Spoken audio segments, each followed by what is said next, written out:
Hi, Ken Schaefer here showing you how you could have different cameras on the set at the same time with FrameForge. And in this case, we're going to use an iPhone.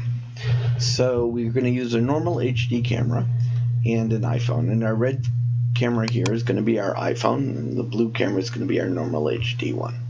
So we can start by changing its alias, which I simply did by right-clicking on the little view here, and we'll call it iPhone 5.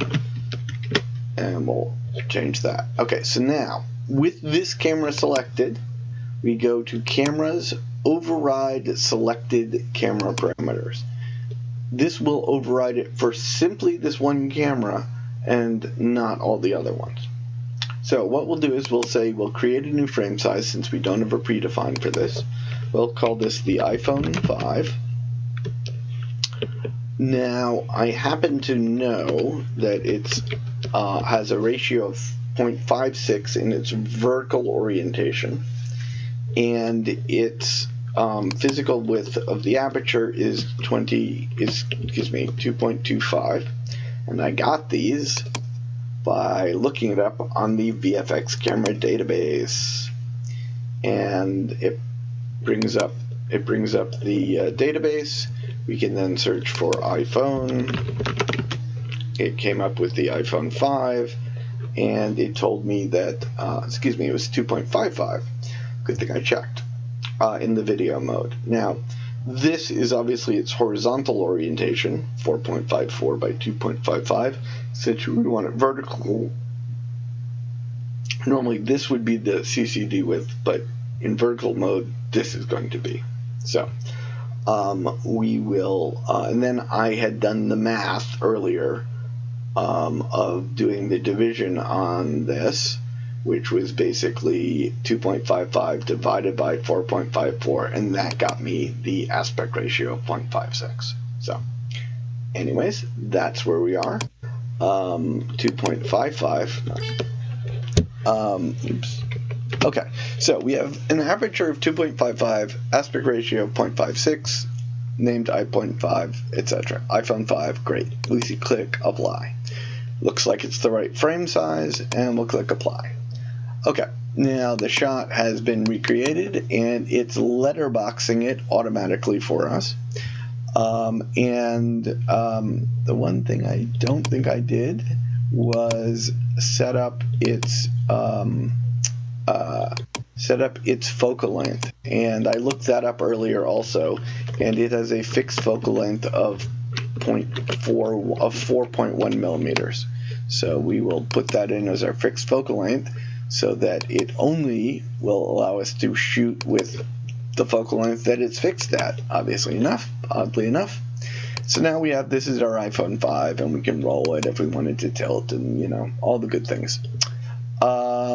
So if we snap a shot, and notice, by the way, our normal camera is still the normal full frame, and I don't know where our guy is, but he's there, yeah.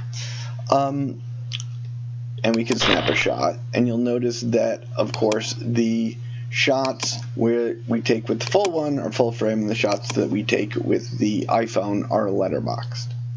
If we go to print this, you will notice that it does not show the letterboxing in black on the printout. And there's a simple reason for it.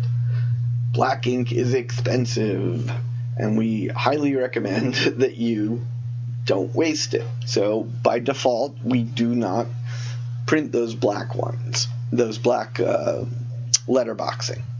If for some reason you wanted to, then we need to set up a little differently.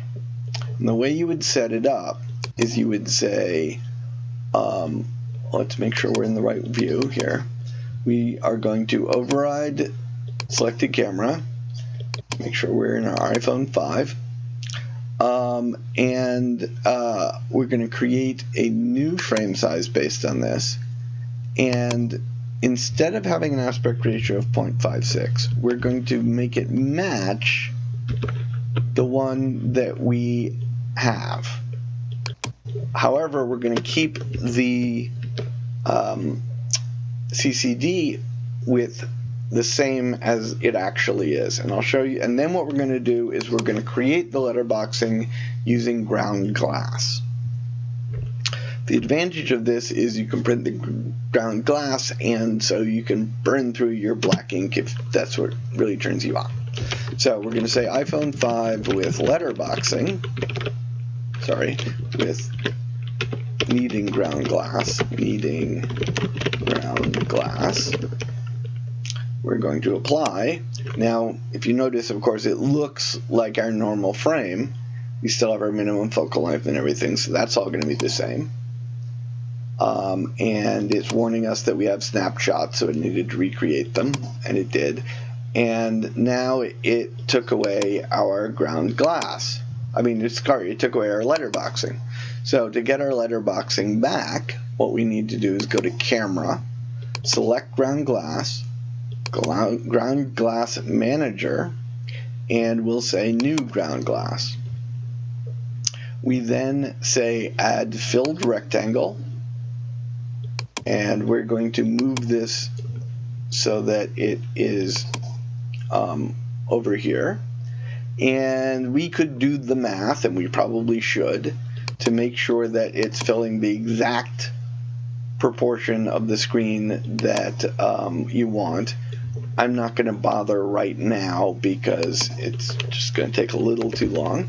But basically what you would do is you would figure out, based on the aspect ratio, what is 0.56 of 1.78, and then build the rectangles accordingly. I'm going to say copy the selected rectangle so that we have two of them, and we now have our simulated iPhone cropping. Now, since it uses the right sensor size and the right focal length, it is actually going to shoot what your iPhone will see. You won't see any difference versus doing it the other way. But it will allow you to print the letterboxing. So now, if I snap this shot, it's going to say, do I want to print it? We'll say print it.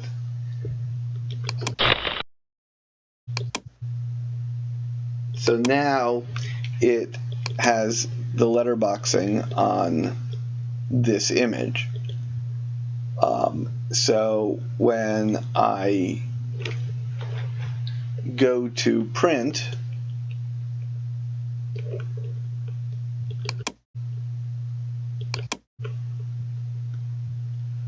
I'll say print ground glass. Oh, it's going to put it on both of them. Well, so what you'll have to do is you'll say print ground glass on all shots, and then just export the ones that are the iPhone one and turn it off for the ones that aren't. It is suboptimal, but it is using one ground glass for all of the cameras. We don't have that as a specific per camera thing yet, apparently. So, anyways, highly recommend that you go the first route, as it is simpler and will waste less ink, but if you really do need the black letterboxing, this is a solution. Thanks for watching.